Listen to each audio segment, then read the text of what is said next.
All right, let's be real. If you're a content creator, blogger, or an entrepreneur just getting started, the last thing you want to do is spend hours building a website. That's where Bluehost comes in. Their AI tools make custom WordPress sites in minutes. No coding, no stressing. You also get built-in marketing and e-commerce tools to grow your business. And with faster loading, you can secure the bag without the lag. It's never been easier to launch your website. Go to Bluehost.com now to get started. Thank you for turning to 10, your news leader. 10 News Conference with Gene Valicenti continues right now.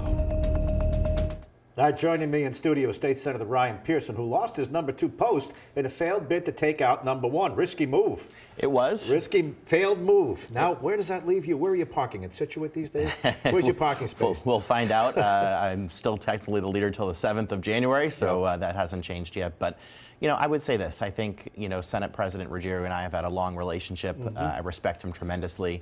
I know my colleagues do. I've known him for 12 years. He's been in the Senate for over 40 years. I have a lot of respect for him, but I also have a lot of respect for the institution. And my primary job is to represent my constituents and to make sure we can get the work done that we need to in the Rhode Island Senate. And unfortunately, I think the Senate President's absences have made the Senate weaker. Okay. And our colleagues are looking for an institution that can work on the issues that are important to Rhode Islanders. You're a Democrat, Cumberland, Lincoln. That's correct. You've been there several terms now, and you rose up the leadership ranks. And you decided to, at some point, go after the boss. Such a risky move to take out Dominic Ruggiero. Did you really think that you had a shot at this? Yeah, Gene, I do believe the senators still understand that there is a change coming to the Rhode Island Senate. And the issues that are facing us today, whether it be healthcare, whether it be education, whether it be environment, Rhode Island has those issues, and they're even more magnified by the uncertainty coming now down from Washington that we're going to be seeing. The Rhode Island senators know we need an institution that's effective, and we're going to continue having that conversation as to how do we make sure the Senate is effective. The president has pledged that his health is going to be better, that he's going to be back in 2025. But the first extended absence the president had was in 2023. And then that continued into 2024. Probably maybe 2 months out of the 6 months of the session the president was in. That made an institution that couldn't work. And I could not sit there and quite frankly, not serve my constituents and work on the issues that I know we need to. The Senate needs to be functioning. It needs to be effective for me to be effective. And I believe that we needed to make that change. We're looking at the boss right there. Last time you were in with me, you sat there. Senate President Ruggiero sat here. He was number 1. You were number 2. And where does this leave you? Because you lost. The senators went with him, and now you're out. Yeah, you're out. Yeah, listen, my intention is to continue to being a senator for Cumberland and Lincoln. And again, I do believe there will be a change coming again to the Rhode Island Senate in some period of time. And I look forward to earning the respect of my colleagues again. I had the opportunity to serve as finance chairman. I loved that job. I had the opportunity to serve as majority leader. I loved that job. I'm uniquely positioned in a way that I believe I can continue to be an effective leader in the chamber and really make sure that we can advance the Senate's priorities on those issues I talked about, and especially negotiating with the House and the governor. Now, in October, he came out and endorsed your replacement. He wanted somebody else other than you, and you subsequently announced your bid to take him out. What went into your thinking? Because you were very tight with him. You guys had confidential talks. You were number 2. You were on his team. You're in his office. Right. So what went into that? Well, as I think about what happened in the last session and what our effectiveness was, I had concerns in 2023. And then we were waiting for, we were assuming his health was going to be better. He'd be back in 24. Right. We got back into the 24 session, and unfortunately that was not the case, and he was out again. Right. And it made the Senate unable to have our effectiveness work, right? We couldn't work on healthcare. Right. We couldn't work on education. We couldn't work on those issues because we weren't going to be successful with the House without a leader in the room that can negotiate with the Speaker, negotiate with the governor. And so I was in a very tough position as the number 2. And if I think any number 1 should want a number 2 that's willing to be honest with them and share with them, when it may be time to move on. Yeah. And I think this was the situation with the president. I did not ask him to move on at that time, but I did share with him my concerns about the effectiveness of the chamber. And I think as we went through the year, we saw that happening, right? There were Senate bills that were not passed. We worked, the Senate priority was around health care and around temporary caregivers insurance, making sure that people could have those benefits.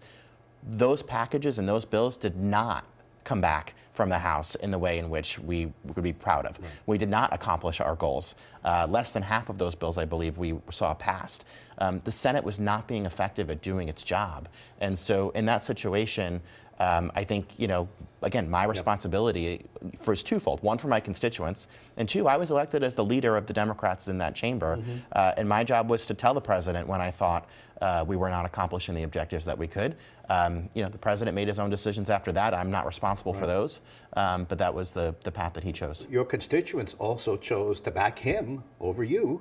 So what about this reasoned argument you just made? Your colleagues. My colleagues in the Senate. You said not your constituents. Your constituents elect you. Your colleagues in the Senate decided to back him over you. Yeah. So what happened to the reasoned argument you just made to me? I have a tremendous amount of respect for all of my colleagues and the decision that they had to make. Yep. President Ruggiero has been in the chamber for over 40 years. He has built relationships with a lot of senators over a long period of time. And I completely understand the difficulty between them making a decision around a Senate that's functioning and effective and is running, and concerns they have around personal relationships and loyalty that they have to the Senate president. I struggle with those same things. I've known the president, again, I have a deep respect for the president. We've built a personal and professional relationship over a decade. And so it wasn't easy for me either. And it wasn't easy for the other senators who were willing to publicly state that they were no longer willing to do that. But it was a very tough call. There are some of us that are ready to move on, and there's some that I think are still holding on, and I completely understand why they had to do that. All right. Listen, I'll take a shot. It's a long shot. But in doing so, I'll build my base when I go for it again. Was that the play here? Yeah. Do you still believe you're very much in play to someday become the Senate president? Yeah. Maybe next time around? Ultimately, at the caucus that we had about a month or so ago, I was 2 votes short from where we walked in. I knew that was going to happen. I let our colleagues know that we were going to be 2 votes short. That shows you that the caucus was pretty narrowly divided.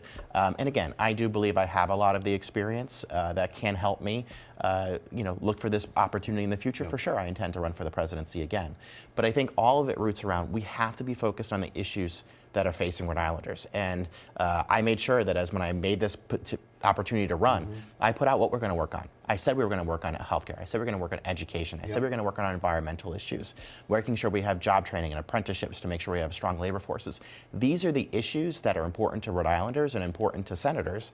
And I believe that we can put together a team in the Senate that does that. And I really want to make sure that we can have a unified Senate that's functioning and gets our job done. Just got about a minute and a half. Were you disappointed with the outcome from the last session? Because great progress was made in affordable housing.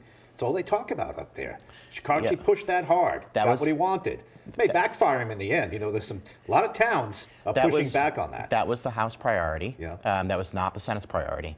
And the Senate also had concerns with many of those pieces of legislation, specifically on accessory dwelling units, the ADUs. The Senate had reasonable restrictions on that related to the size of them and to making sure that the main home was owner-occupied. That was a big concern for senators, especially for senators from coastal communities in Narragansett and Newport and Little Compton and Tiverton. Look at Johnston, too. Right? Yeah. That was a big concern, that we don't want out-of-state investors coming in and buying up these properties.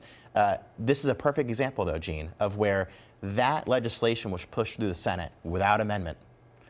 But the Senate's priorities on health care legislation, on temporary caregivers insurance, was completely watered down or not even taken up by the House. That is a perfect example of how the Senate has lost its negotiating power, has not been able to be as effective as it can be. And certainly the House has been very successful on that. I don't begrudge the House for being successful on that. That's their job. They're there to advocate for their positions. But the Senate can be a lot stronger, and we can work a lot better for the people of Rhode Island. Okay, so as you go back now, not a member of the leadership team, but you still, that point shouldn't be lost. You have support. You came very close.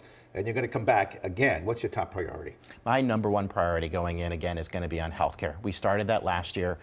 We know we have major issues related to healthcare, whether it be Medicaid. I'm very concerned about changes at the federal level on Medicaid. That is not only going to impact individuals in Rhode Island, but if we lose Medicaid funding, that means health insurance costs for small businesses, for individuals, for big business. Everybody goes up, and we got to be really cognizant about that.